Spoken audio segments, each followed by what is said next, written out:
I'm Sue O'Lear. This is Johnny Hampton. And here we are, episode 1 finally. Woohoo! In our dining room recording studio here in Palm Coast, Florida. Yes, fancy digs. Fancy digs. So, welcome to our season 1, episode 1, premiere episode of the Strongly Worded podcast. We thought today we would take a few minutes to tell you a little bit about who we are and why we're here. Well, why are we here? Why did we feel like we had enough to talk about to put together an interesting podcast? Well, I can tell you from my view. I've been wanting to do a podcast for a long time, and I was procrastinating about it until you sent me a message one day, and there was a picture of 2 podcast mics. And I said, oh, that's so great. I can buy these podcast mics from you. And I'll never forget because I actually think we were going to have dinner with you too. Mm-hmm. And you said to me, no. I was like, oh, okay. Well, can I borrow them from you sometime? And I remember we were going back and forth and you said, or we can do a podcast together. And I said, I remember I turned to my wife and I said, so just asked me to do a podcast. What do you think about that? She was like, oh, I think that could work. So, I mean, we're here because we have strong opinions on a lot of things, and we want to get them out there. Mm-hmm. And, not that we feel like we're more important than anybody else, but I think in the times we're living in, to talk about the hard things, whether it's politics or raising your kids in this era, family, marriage, we can talk about a lot of those things, and we have a lot of strong opinions on them. Mm-hmm. And while we're doing it together, I like when you say, it came out of texts and Facebook messages. During the pandemic, I think we used to talk a lot, especially when I was home. And it just continued, and we talked about all kinds of things. And we don't always agree on everything, especially politics or whatever. We don't agree on everything, but I think we try to get to the same spot, but just in a different way. Now they're all trying to figure out which one is the trumper, because you said that, right? Yeah, maybe.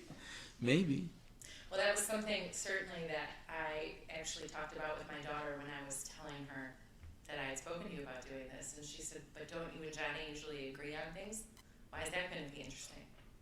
A friend of mine, a mutual friend of ours, said the same thing. And I don't think we agree on everything. I think when we talk about a certain subject, we're going to disagree. And it's going to be weird who disagrees with who. Mm-hmm. I think you have a stronger opinion on that than I might. Mm-hmm. Yeah, we're gonna disagree on some stuff, but we won't be disagreeable. Ooh, listen to that. I was going to say, because of the time we're living through right now, we're recording this first episode on October 11th, so it's a very politically charged time. Yeah. That a lot of our topics will deal with politics, but we're not necessarily a political pod. Mm-hmm. I agree with that. I think, we're going to have, the election is, 4 weeks away? A little less than. Okay, so there's going to be some political stuff in here. But I think at the core, we're family people, community people, and we're going to talk about all those kinds of things. Mm-hmm. So if you want to come to a place where you're going to get a variety of topics and a variety of opinions, strong opinions, then this is the right place. So, who are you, Johnny Hampton? Who am I? I'm Batman. No. I'm Johnny Hampton, originally from Queens, New York. I've been living in Florida now 15 years. Wow. Yeah. My mom actually sent me a message the other day. Are you happy you moved to Florida? I am. I think it was better for my kids, but my sensibilities are New York sensibilities, specifically inner city sensibilities. So when I look at the world, I look at it through that lens. Whether it's what the kids are doing on social media that sometimes I don't understand because they draw so much attention to themselves. Like every time I go on social media, I see a kid taping a fight. And I don't these accounts set up for that purpose. Being from where I'm from, I don't understand the videotaping of an assault and drawing attention to that. I don't understand that. In my generation, I don't think we were so much of a look at me generation. And that's just so that when I come at things from living in Queens, New York for 21 years until I moved to Brooklyn with my girlfriend who became my wife. And that's how I look at the world. I don't think it's ever going to change. I look at things from a certain perspective, and there's certain rules that I live by because of that. So, are we going to tell our age? Do I have to tell my age as well? You don't have to say anything you don't want to say. Oh, I'm 40-ish. Why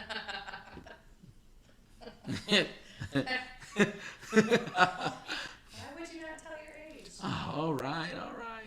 What makes you uncomfortable No, about your age? I don't. Just feeling older? I do feel older. But my wife always tells me I'm still young. So, but I do. At times, especially when I'm dealing with my kids nowadays, I do feel older. There's certain things I just don't understand. So I'm 44. I just turned 44 last July. This past July, excuse me. So I'm 44 now. That's something that Joe, my husband Joe, says a lot. He says things and he's like, oh my gosh, I sound like somebody's dad now.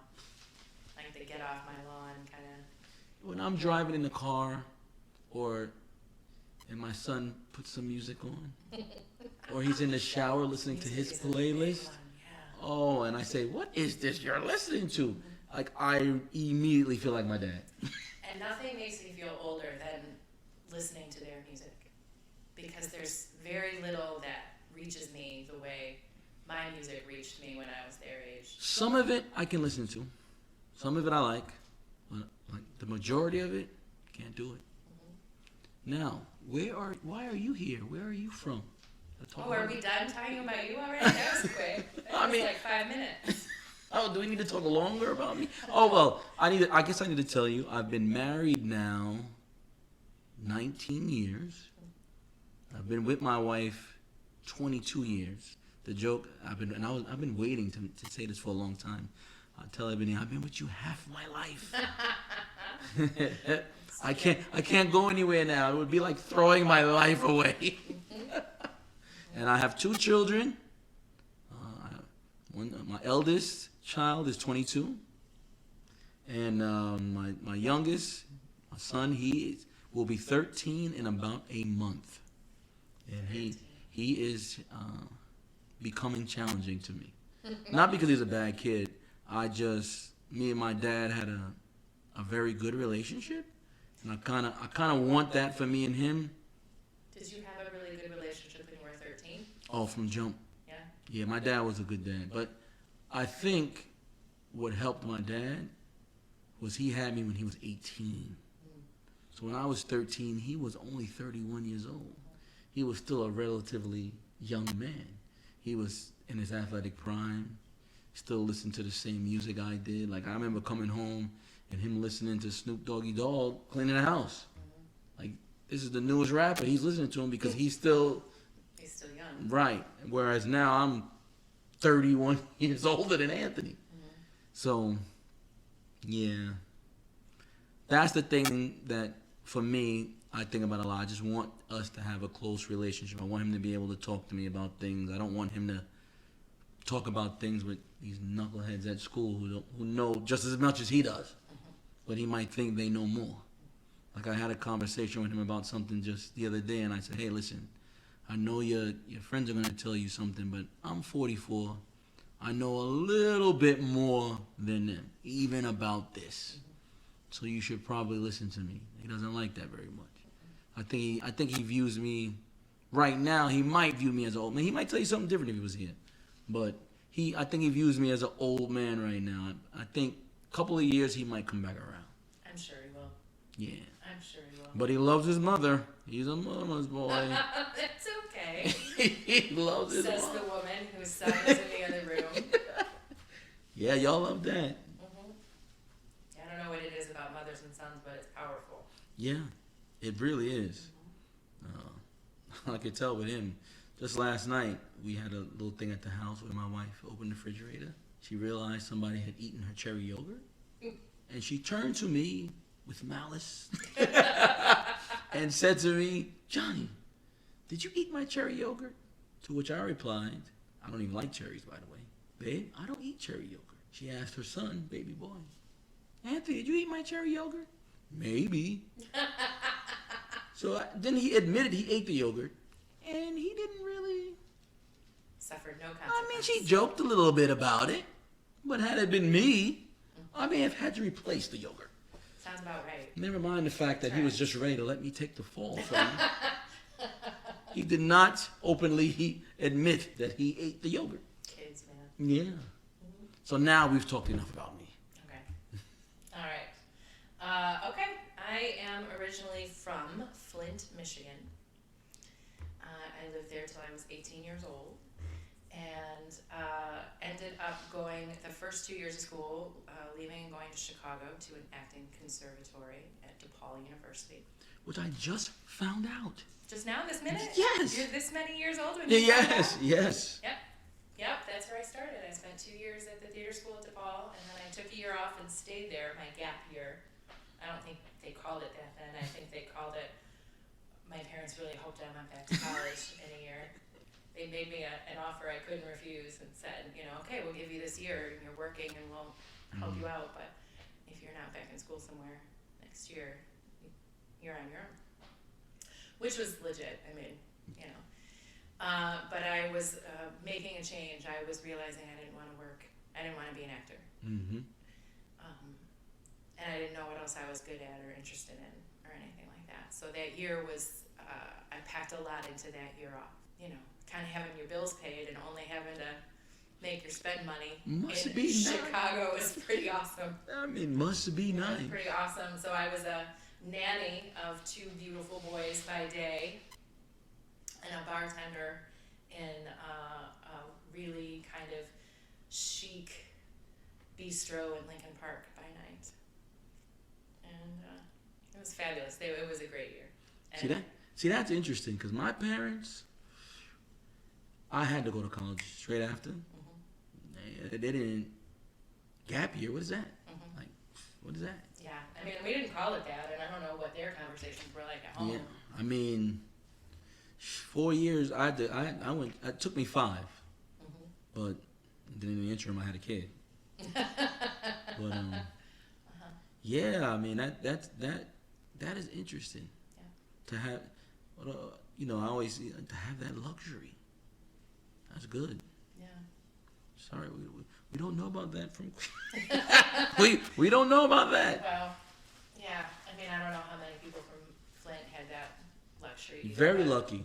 But it was, and like I said, I don't know what my parents said about it back home. Now here's a question: at the time, did you realize how lucky you were? I think I did, because I was living the life that I wanted to live, but the whole time I was preparing for what. I took it seriously for where I was going to be the following fall. Because during that period of time, while I was nanny by day and bartender by night, I was also applying to get into the University of Michigan. So I do think at the time I realized. See, most 20-somethings would not realize that. Mm-hmm. No. And I had, during that year, a friend of mine from Flint that I grew up with came down and settled there for a few, I had some roots come that kind of kept my feet on the ground during that time too, because it would be very easy in a city like that without any real responsibility. Fun fact, I've never been to Chicago. You have not been to Chicago? That's crazy, right? Oh my gosh. I've never been to LA. I don't know how my parents dropped their 17-year-old daughter off in Lincoln Park and then turned around and went back home. Maybe I was their 4th, I was their youngest. We were just talking a couple minutes ago about our countdown clocks for when our kids are out of the house. Cartwheels they did. I can't imagine how they did that. And I thought I knew a lot, but I didn't know anything about anything. Yeah, that's Chicago's probably a little different from Flint, Michigan. Mm-hmm. I would imagine. Mm-hmm. Yeah. So it was I was lucky that the program was a conservatory, and it was a small school anyway, but the program was a conservatory, so I was with the same people all day, every day. Okay. Kind of in a pod. Bubble. A bubble. which I think was helpful. But then, that year, I still lived with some people from that bubble. My roommates were still at school, but my whole life was outside of that. My work and my fun. And then you ended up at the University of Michigan. And I ended up at the University of Michigan. There was a boy.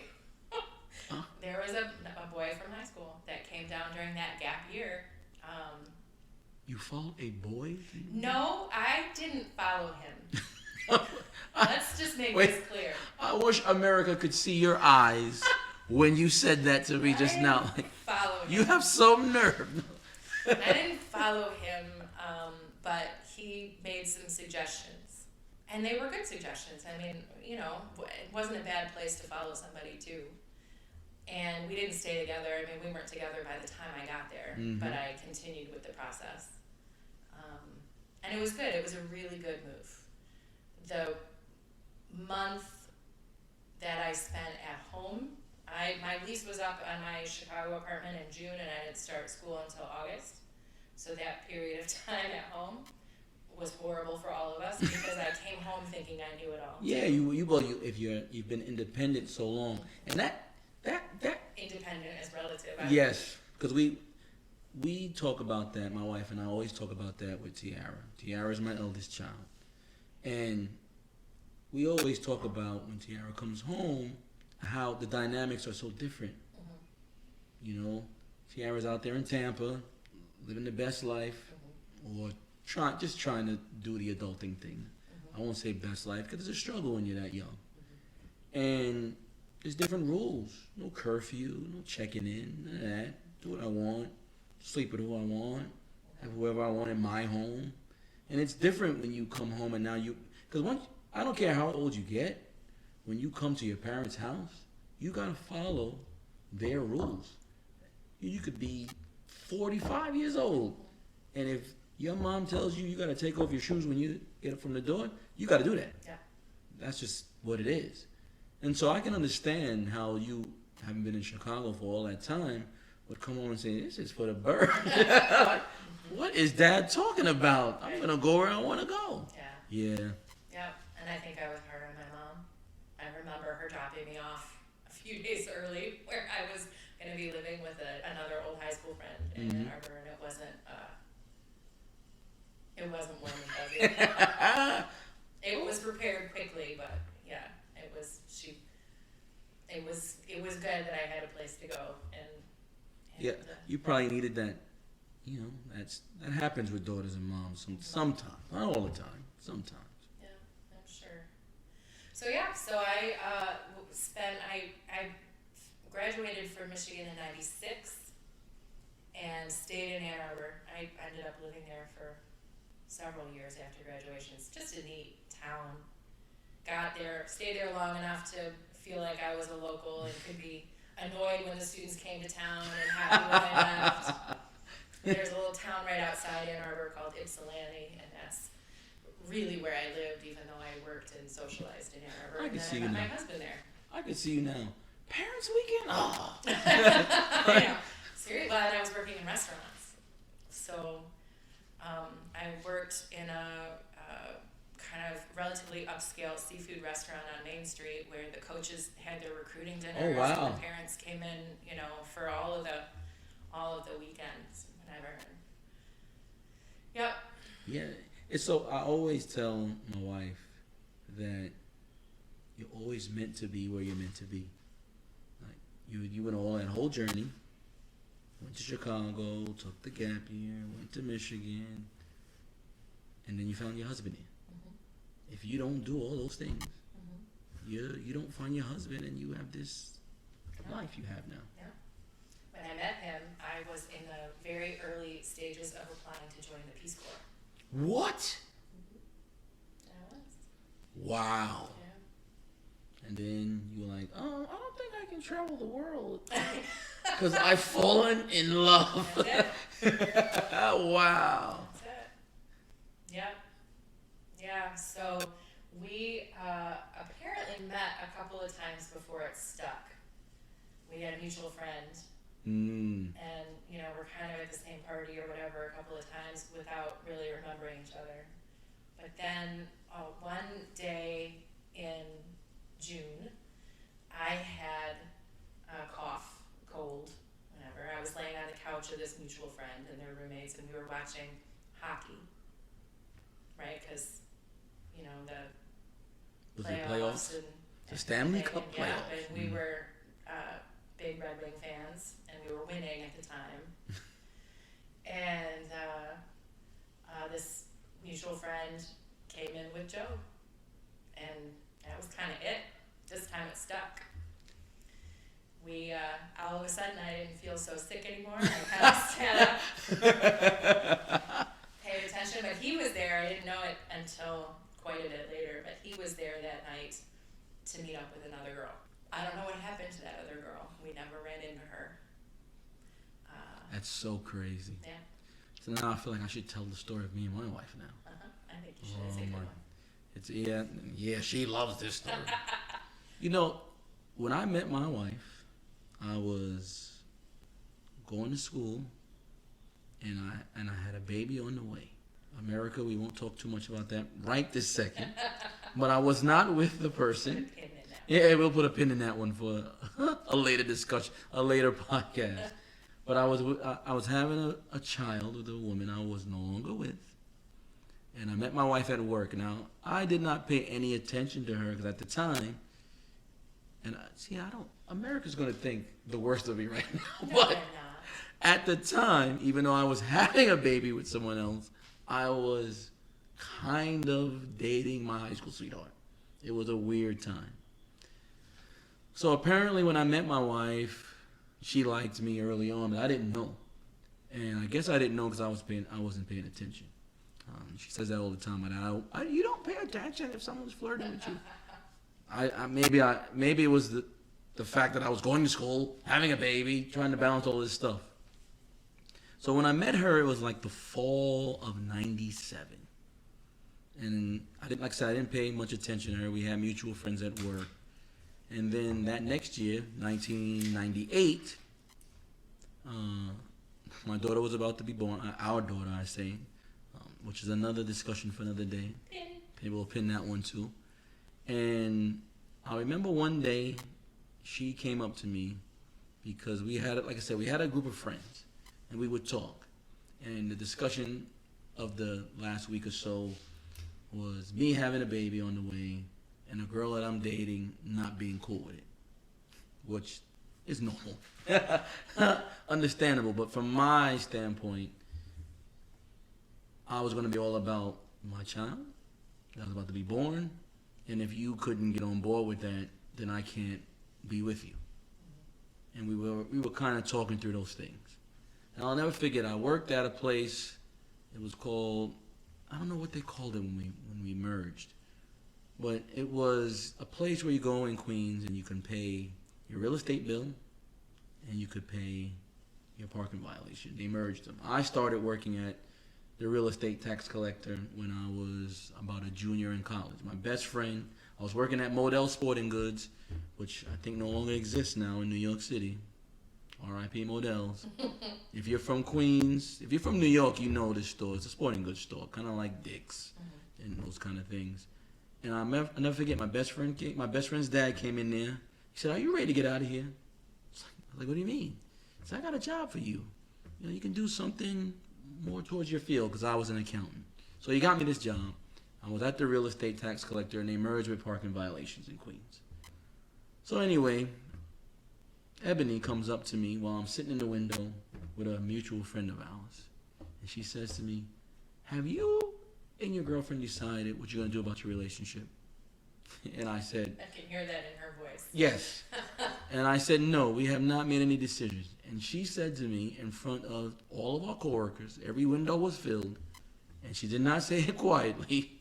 She said, "Well, you need to tell her to hurry up because other people are waiting in line."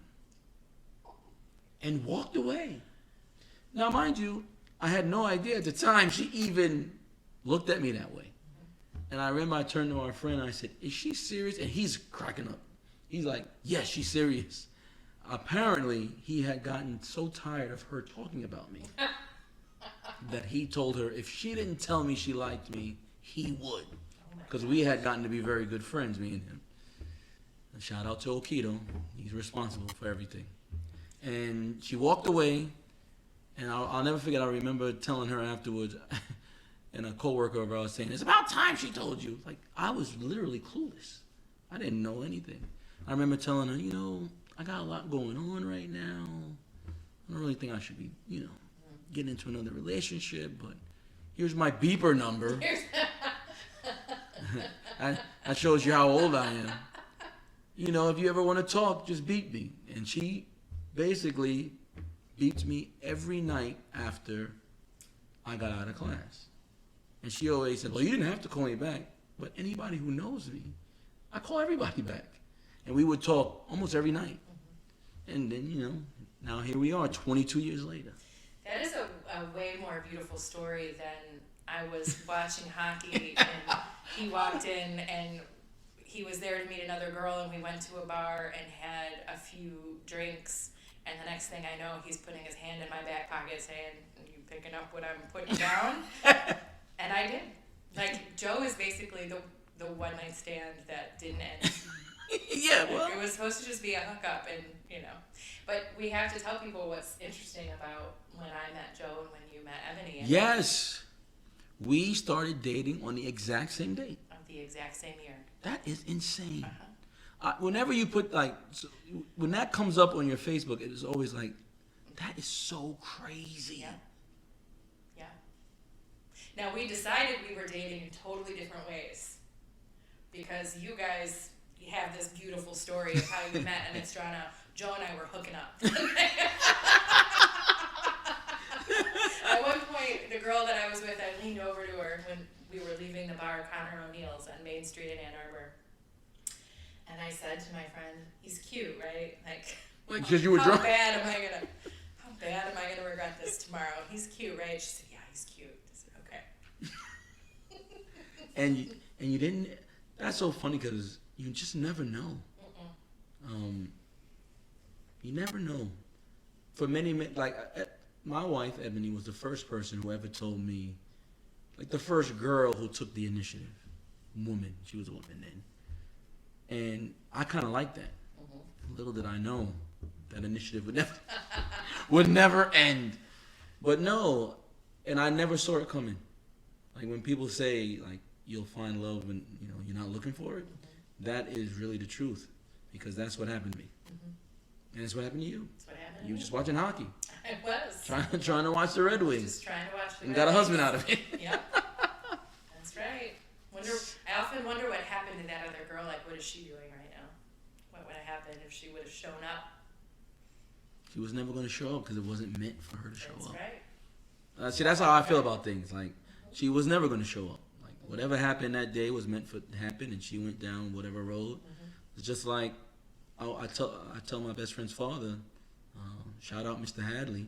I told him one day, like, you're responsible for my marriage. I said, what do you mean? If I don't get that job, I never meet Ebony. If you don't come in that specific day and get me that specific job that then merges with that specific company, I never see her. I don't even see her. Forget about marriage. I never even see her. How about that?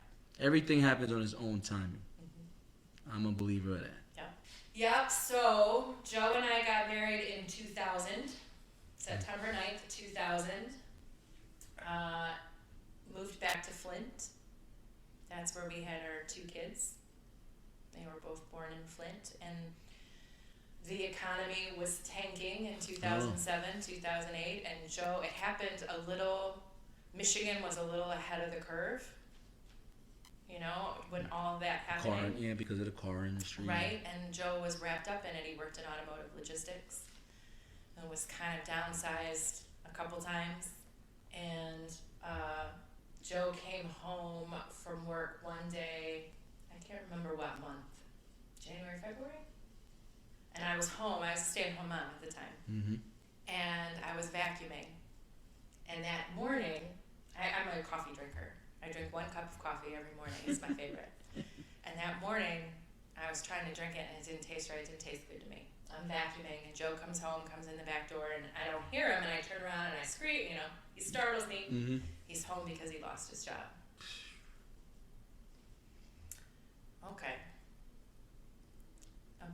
about 24 to 48 hours later, I realized I'm pregnant with Carolyn. Yeah. And he was unemployed for a good chunk of that I bet. pregnancy. And one of the first interviews he went on, a company flew him down to Savannah, Georgia to interview him.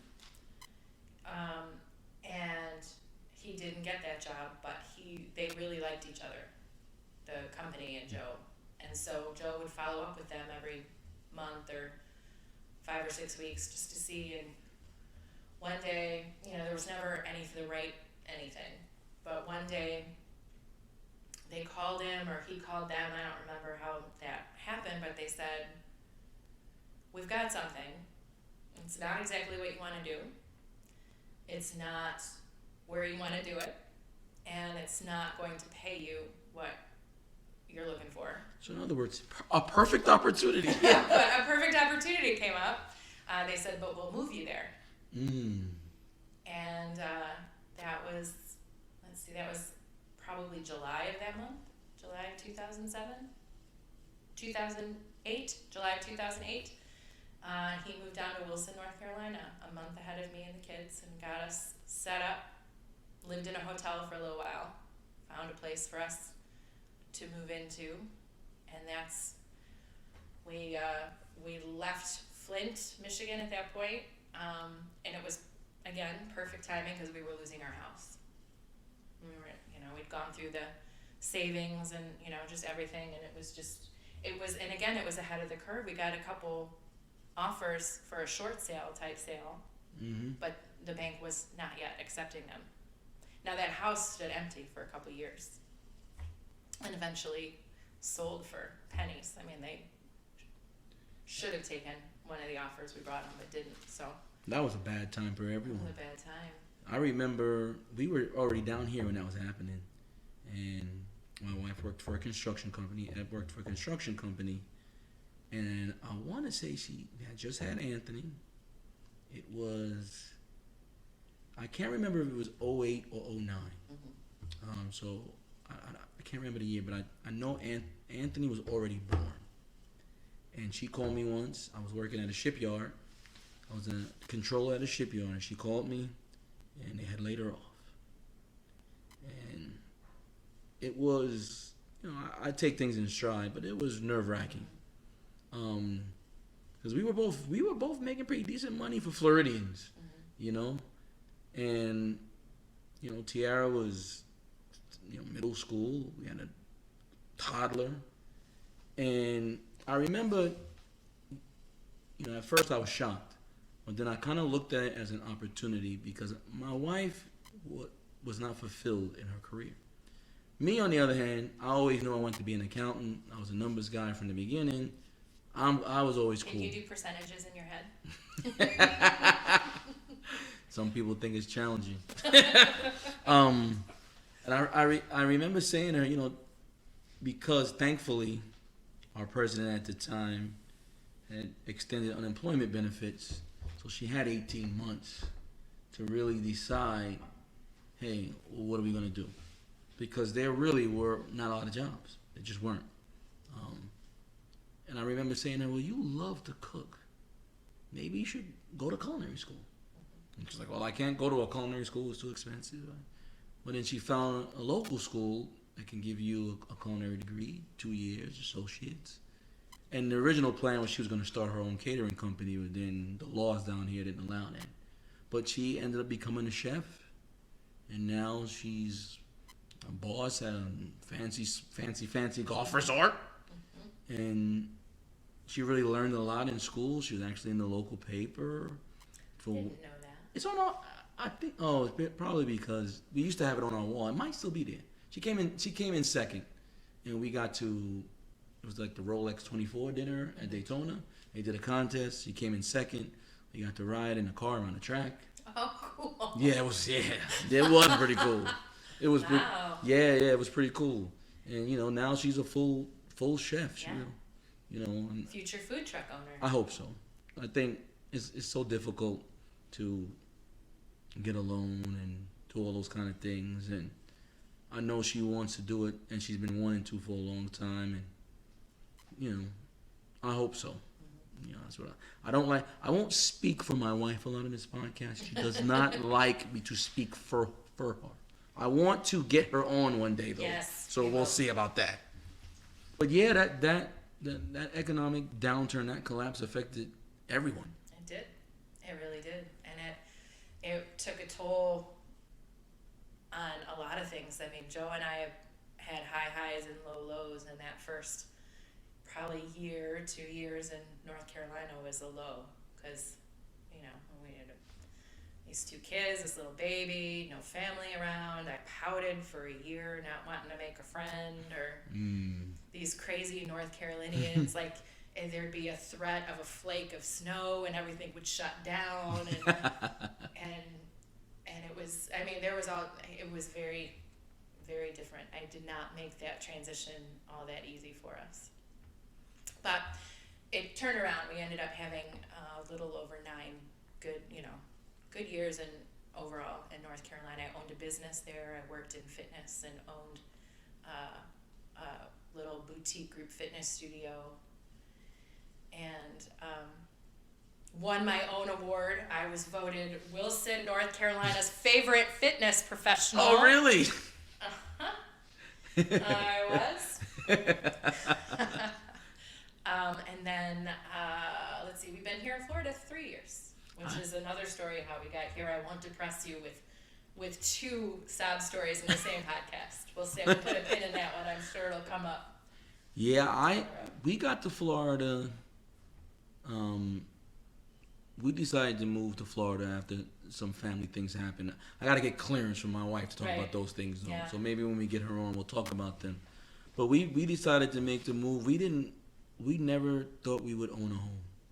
Like, you know, I don't want to put it that, like, it just, when you grow up, how we grow up, you don't think about that. You just think about renting apartments because it's what you know. Mm-hmm. And we came down here. We used to come here to visit my grandmother. She lives down here in Palm Coast. She's been here.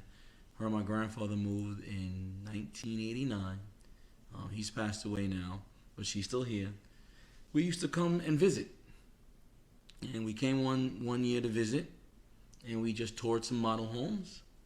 And we went into one, and that was the gift and the curse of the economic down. Like right before everything happened, they were giving away homes. You could get a loan like that, okay? So I remember we put down $2,000 and had a house built. Amazing. Now we had a crazy loan at the time, but I'm an accountant, and so I fully understand. Hey, we're going to be in this a year, and then I'm going to refinance it, and we did that, and it got lower. But yeah, we came down here after some things, and I'll never forget. I thought I was going to get a divorce because they were building our home, and they kept telling us it was going to be ready. So in December of 2005, okay? But my parents had already moved down here. They stole my idea. My dad used to always say, you know, you and Ebony used to talk about it, and I said to your mother one day, we got to get down there because they're going to have kids and we're never going to be able to see them. So they actually moved down here a year before I did, and they would be at our home that was being built, taking pictures and sending them to us. Okay, but you got to remember back in those days, they were sending these pictures in the mail. Okay, we're talking about early 2005. Like, they weren't texting them to us or anything like that. My parents didn't use email. So I remember getting these pictures like in March of 2005 and saying, wow, this house is going up pretty fast, and we need to get down there. So something happened in our family in April of that year. We had a little tragedy, and I remember getting a call from an employment agency saying, hey, Johnny, if you want to get a job down here, you got to be down here. Because we have too many people that come, get jobs, and they decide they don't want to live down here, and they move back. So now we just had a family tragedy, and I have to tell my wife, hey, listen, we have to leave all of your family, go down to Florida, stay with your in-laws until my home is built. Super fun, right? Right. We'll get our home after you live with your in-laws. And she agreed, though. She knew. She trusted me. My wife oftentimes gives me a lot of, for lack of a better word, gives me a lot of shit. But she does trust me, especially when I'm very serious. Like, so she trusted me, and we left. Now, all my family was here. But her mom, all of her sisters, everyone she knew was up north. And I'll never forget when we got down here, we drove down. We had all this stuff in the car, mostly her shoes and purses. And I said, let's go look at the house before we go to my parents' house. Now, I don't know anything. I know what I know, and I don't know what I don't know. Right? Like, listen, I don't know anything about homes. My wife is a handyman. She's the handyman of the home. She picked out everything in the house. The floor plan, she knew how big it was supposed to be, everything. I didn't know anything. Just let me know when to sign the papers and when we got to start paying for this thing. That was the only thing I had. We got down there. We walked around the house. It was me, her, and Tiara. Anthony was not around at the time. And I remember we got back in the car, and she started crying. And I thought to myself, oh, shit. That's it. I'm done. Like, she doesn't like the house. She's going to want to go back home. And I said, what's the matter? And she said, it's exactly how I thought it would be. And I said, oh, I got a month. I got time. So we came down, I think it was Memorial Day weekend, 2005. And I got a job the next week. It was, Yay. And the funny thing about that is, during that time period, when the house was being built, I was flying back and forth looking for jobs. And I came on Martin Luther King weekend, one weekend, and I went to an employment agency up in Jacksonville. It was called Accountants Inc. It's different now. I don't know what it's called now. I said, I'm here for the open house. And the woman, Jill, she said, the open house was last week. Crap. I said, oh, I'm not a rich man, so I done bought this plane ticket. I came down here to do this thing. She's like, but I'll give you all the tests they took, because in New York, they don't do this. But down here, you say you're an accountant, they want to make sure. Like, you got to sit in front of a computer and take an exam. And so I did all that. And she said, okay, I'll call you if I find out anything. And I had quit my job. I gave them 2 weeks in the middle of May, because they said to close in the house, you have to have a job down here. Mm-hmm. That was the rules back then. I don't know what the rules are now, but those were the rules then. And Friday I was leaving my job. I was leaving at 5 o'clock. It was 3 o'clock on that Friday, my last day. Jill called me. She said, Johnny, when are you coming down here? I said, well, it's funny you call. You know, today's my last day. She said to me, I got an interview for you next week. And I went, I think that next week, Wednesday or Thursday, we got down here Memorial Day weekend, and I was working the following Monday. Oh, thank you. Thank you, universe. Things are supposed to happen when they're supposed to happen. Yeah. So I ended up getting that job, and then my first week at that job, I was looking for Ebony a job. Mm-hmm. And she got a job, I think, within 2-3 weeks. Mm-hmm. So we got down here Memorial Day, and I think by the end of June, both of us were working. Mm-hmm. And the house that they said was going to be built and done in December was done, I want to say, August 6th or something like that. 4 months ahead of time. So if we wouldn't have come down, who knows what would have happened. And we've been down here ever since. Super lucky. No, not lucky, but timing is everything. Mm-hmm. Timing is everything. Yeah. And here we are. Here we are. See, if I didn't live down here, we would not be doing this podcast. I know.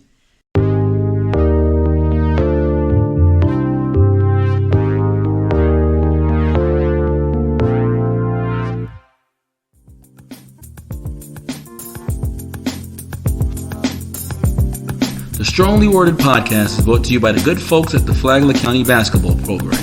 For high-quality, community-based youth basketball, you don't have to look any further than the Flagler County Hurricanes. Open to young people 8 through 18. Season starts November 7th. Sign up now at flaglerhurricanes.com.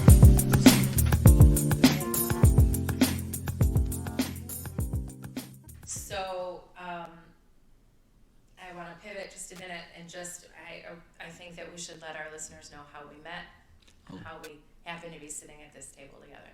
Okay, well, we met in a basketball gym. We did. I am a youth basketball coach in my spare time. I've been coaching for a league here in Palm Coast, the Flagler County Basketball League. Sponsors of the first, Yes, our first episode. sponsors actually. of our first episode. I've been coaching it for 4 years. I kind of got fooled into it by my dad. I can say that now. He's not here to defend himself. But I kind of got fooled into it, and I became his assistant on the older teams and the head coach on the younger teams. And I think it might have only been my second season there, because was it? Mm-hmm. I think you're right. It was 17, right? Mm-hmm. Like the spring. Yeah. Okay. Fall. It was fall. Fall. Oh right. No, it was spring, because DiMaggio and them were there. It was after the basketball season. So it was. Was it really? Because Yes. I thought it was right after he didn't make it. No, it wasn't. Because remember, DiMaggio and them they didn't play Okay. my dad never let them play during the season. I guess you're right. Yes. So, that early. That doesn't make any sense to me. I thought we found you guys right away. No. Mm-mm. Okay. Because I don't even think we had the high school division. You're right. Okay. So, that 2017, it probably was February, because that's when we usually start that up. My dad had an older team. I was the assistant, and he had a very good team at the time. He coached a lot of kids that made varsity since they were in the 7th grade. So after their season was over, they would come play in our league. For people back home in New York City or across the country, it's a rec league. I think it's a little bit higher competition at times than a rec league, but it's a rec league where people volunteer their time to coach, and our whole goal is to develop these kids so they get to play high school basketball, which a lot of them do. My dad had a great team that season. There were 2 great teams that season, though. He had a great team in which he had about 4 varsity players on his team. So at our first practice, what I used to do with my dad when he was the head coach and I was the assistant, he would run the practice and I would sit on the side and watch the kids and then let him know what I saw, because a lot of times he would let me do the substituting, because he didn't like to deal with the high school kids getting attitude, so he felt like I should deal with that. And Sue's son, Joseph, was shooting around. And then they started playing a little bit, and he was playing. And I remember I went over. Joe was there too, right? Both of you guys were there. And I went over to them because I had been to some FPC games, the local high school. The only one I acknowledge. No, I'm just kidding. I had been to the local high school games, and I didn't see their son on the court. I did not see Joseph there, JV or varsity. And I remember sitting with them, and I said to them, "Are you new? I don't know if I asked you if you were new in town." And you were like, "Yeah." I said, "Well, did Joseph try out for JV?" And you said, "Yes, he didn't make it." I said, "Wow." I remember saying, "Wow, that's to me that's a little ridiculous." But in full disclosure now, I coach at FPC, and the amount of kids that show up for tryouts, like if you don't know what you're looking for, it's difficult. Yep. So at the time, I was like, "Oh man, how did they miss this kid?" Now I kind of understand a little bit more. But I remember telling. Still unforgivable. I remember telling Sue and Joe, "Well, he's going to be pretty good." And we would talk from time to time. And I remember that season, we had 5 varsity players starting, and the back of the bench was not as talented as those varsity players. So we could not play them at all times, especially because that year that division was pretty competitive. They had a lot of high school kids playing at the 2 high schools that came and played in the league. But the one person that all of the varsity players from FPC wanted to play in the game was Joseph. He would be the first sub off the bench. Sometimes he'd be the only sub that played, because my father was like that. If you weren't ready, you weren't going to play.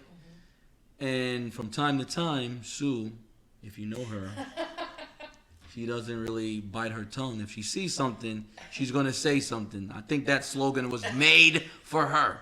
See something, say something. Get it on a that T-shirt. So at times she would say, I feel like this and that is going on with the team. I'm the assistant coach, and as a coach, you can tell when someone is complaining and when someone is telling you something that they think would actually help, not just their kid, but every kid. I don't know how to explain how you know this. You just do. You can tell someone who's just belly aching about their kid against someone who really wants to help you, help the program. You can just tell. So when I heard things from Sue, I would go back and tell my dad. And I would say, hey. That old Lear lady's belly aching. No. I would say, hey, listen, Joseph's mom said she recognized X, Y, and Z. I just thought you should know. Now, my dad also had that kind of radar. He didn't talk to every parent. He left that to me most of the time. But there were times when Sue would say something, he would go talk to her. And I would be mortified. He would talk to her about what she saw and say, hey, Johnny told me this and that happened. I'll look for it. And then Sue would come to me, I didn't tell you that to tell your father. I just didn't want to be that parent, that parent A in your descriptions. No, but like I say, good coaches know the difference. Okay, and my dad was one of them. Like he knew people who knew basketball and weren't just trying to get their son more playing time and stuff. And so we kind of met that way. But I don't think we really became friends like that until you guys started to volunteer for the league. So my first couple of years in the league, I was just a coach, but I would show up and I would stay all day because I watched the games. And my dad would always be like, why do you stay all day? You got stuff to do on Saturday? Like, first of all, not really, because my wife is working most of these Saturdays. But second of all, like if we're going to coach against the team, shouldn't we know what they do? He's like, oh, that makes sense. So I would be at the gym all day. So eventually, our league director, Fitzgerald Belgrave, Fitz we call him, him and his wife came to me and asked me if I wanted to take on a heavier role with the league, which I did. And then they got together like a volunteer group. He calls it the FCB Army. That's what he calls it. And Sue and Joe joined that group. And we've spent a lot of time together, and we've gotten closer. I remember my dad telling me, he's like, it's more like a family than a volunteer group. And then, during the pandemic, I only hung out with the FCB Army because I was scared of the COVID. Yep. And we would go. I remember when it first hit, we were so strict. We would go to get ice cream and stand socially distanced. Every family would eat their ice cream. And we'd all be 6 feet apart. Yeah. And so over the last, I would say the last 8 months, my dad passed away in February. And I think since then, I've gotten a lot closer to the people in the FCB. It was a big turning point. Yes, in the FCB Army, because a lot of them were there for me and my wife when my dad passed away and helped us out a lot. So it's something I don't forget. And we just became closer. We became even more like family.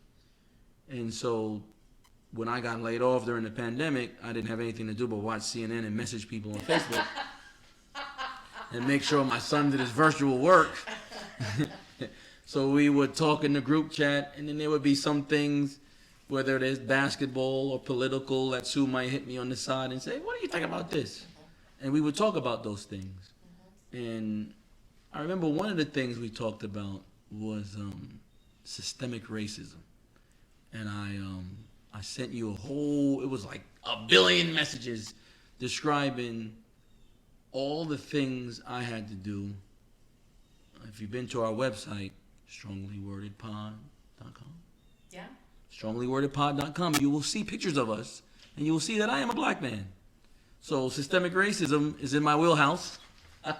And I was explaining to Sue all the different things my parents had to do because of all these different systemic things in order to get me a good education and all these different things just to be middle class.